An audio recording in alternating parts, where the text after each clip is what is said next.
Hey coffee lovers and those navigating the world of diabetes. Today, we're diving deep into a hot topic, the relationship between coffee and diabetes. This isn't just idle chatter over a cup of joe. We're looking at real studies to guide us through this journey. So, grab your favorite mug and let's get brewing on this conversation. But before we continue, if you appreciate all the information and the research that goes into making a video like this, it does help out tremendously if you hit the like button and hit subscribe. Thank you, and let's begin. Question 1. I'm a diabetic. Can I still enjoy coffee? Absolutely. For many of us, coffee is a non-negotiable morning ritual. The good news is, being diabetic doesn't mean you have to give it up. But, like everything in life, moderation is key. Studies, including a 2018 report in the journal Diabetologia, suggest that moderate coffee consumption might even be beneficial for type 2 diabetes. The antioxidants in coffee, like chlorogenic acid and caffeine, could play a role in improving insulin sensitivity. However, remember that too much caffeine can have the opposite effect, potentially leading to insulin resistance. Question 2. How does coffee impact blood sugar levels? This is a crucial question. The impact of coffee on blood sugar levels isn't straightforward. A study published in the Journal of Natural Science, Biology and Medicine in 2017 found that caffeine can cause short-term spikes in blood sugar levels. The reason? Caffeine stimulates the release of adrenaline, which can inhibit the way insulin works. However, these effects tend to vary from person to person. Decaf coffee is a great alternative for those who are sensitive to caffeine but still crave that coffee flavor. Question 3. I've heard mixed things about coffee and diabetes risk. What's the story? There's been a lot of back and forth on this. Some studies suggest that regular coffee drinking might reduce the risk of developing type 2 diabetes. A comprehensive review in 2019 in the Journal of Internal Medicine analyzed several studies and concluded that each daily cup of coffee was associated with a 6% lower risk of type 2 diabetes. The theory is that coffee's blend of polyphenols, magnesium, and other compounds could help. But remember, these studies look at trends and probabilities, not certainties. Lifestyle and genetics play huge roles too. Question 4. Does it matter what kind of coffee I drink? Yes, it does. Black coffee, with its minimal calories, is generally a safer bet for diabetics. The real concern comes from what we often add to coffee. Sugar, syrups, and full-fat milk can turn your healthy cup into a hidden sugar bomb. For those with diabetes, these add-ons can wreak havoc on blood sugar levels.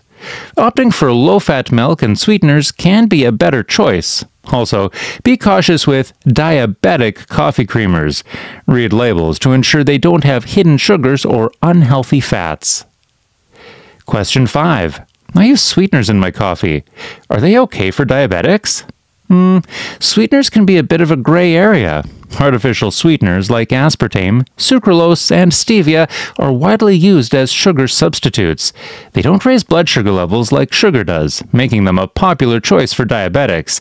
However, it's essential to use them in moderation. Some studies, including research from the American Journal of Clinical Nutrition, have suggested that overconsumption of artificial sweeteners might lead to changes in gut bacteria and insulin sensitivity. It's all about finding a balance that works for your body. Question 6. Is there a difference in the effect of coffee on type 1 versus type 2 diabetes? Yes, there are nuances. Type 1 diabetes is an autoimmune condition where the body doesn't produce insulin. Type 2, on the other hand, is largely lifestyle-related and involves the body not using insulin effectively. Coffee's impact, particularly caffeine, can be different for these two types.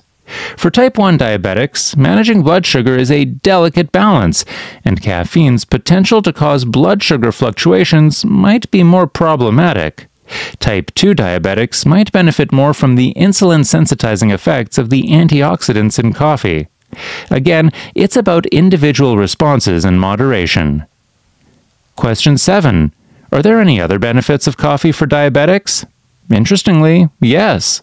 Apart from its potential role in reducing diabetes risk, coffee has other health perks. Its high antioxidant content is great for fighting inflammation, which is a key player in diabetes. A study in the European Journal of Clinical Nutrition in 2020 showed that coffee consumption could reduce markers of inflammation. Also, for those managing diabetes, cardiovascular health is a top priority, and coffee has been linked to lower risks of heart disease. But remember, these benefits are most pronounced with plain black coffee. Question 8. What are the risks of drinking coffee for a diabetic? While we've talked a lot about the benefits, there are some risks too. Overconsumption of caffeine can lead to increased heart rate, high blood pressure, and sleep disturbances. For diabetics, these issues can complicate overall health management. A 2019 study in the Journal of Nutrition cautioned about the risk of excessive caffeine, particularly for those with existing health issues like diabetes. Question 9. Any tips for diabetics who love their coffee? Certainly. First, monitor your blood sugar levels to see how coffee affects you personally. Opt for black coffee or use low-fat milk and sugar substitutes. Keep an eye on portion sizes. A cup of coffee in studies is typically 8 ounces, much smaller than the giant mugs we often use. And if you're sensitive to caffeine, consider switching to decaf or limiting your intake. Question 10. Does the time of day I drink coffee affect my diabetes? Yes, timing can be important. Drinking coffee later in the day might affect your sleep quality, which in turn can influence blood sugar control. Poor sleep has been linked to increased insulin resistance. It's often recommended to enjoy coffee earlier in the day to minimize any potential sleep disturbances. Question 11. Are there specific types of coffee that are better for diabetics? Beyond black coffee, certain types like green coffee, which is unroasted, may have additional benefits. Green coffee is high in chlorogenic acid, which some studies suggest could help in lowering blood sugar levels. However, it's important to consult with a healthcare provider before trying new types of coffee, especially if you have diabetes. Question 12. Can coffee help with weight management for diabetics? Coffee might play a small role in weight management, which is crucial for type 2 diabetes. The caffeine in coffee can boost metabolism and fat burning in the short term. However, this shouldn't be relied upon as a primary method for weight loss. Healthy eating and regular exercise are far more effective. Question 13. Is it safe to drink coffee before exercising for diabetics? In moderation, it can be safe. Some people find that a small cup of coffee before exercise provides them with extra energy. However, be cautious as caffeine can also raise heart rate and blood pressure. It's important to monitor how your body responds, especially if you have diabetes-related complications. Question 14. How does coffee affect cholesterol levels in diabetics? Some studies suggest that certain compounds in unfiltered coffee, like diterpenes, can raise LDL or bad cholesterol levels. If you have diabetes and high cholesterol, you might want to opt for filtered coffee, which has lower levels of these compounds. Question 15.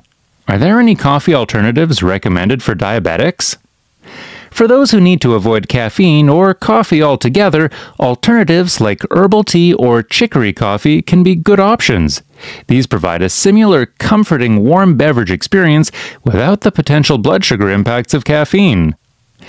In conclusion, coffee, when consumed mindfully, can still be a part of a diabetic's lifestyle. It's all about understanding your body's response, making smart choices about what goes into your coffee, and enjoying it in moderation. As with any dietary considerations for diabetes, it's always best to consult with your healthcare provider for personalized advice. So, here's to enjoying your next cup with a bit more insight and a lot of enjoyment. Cheers!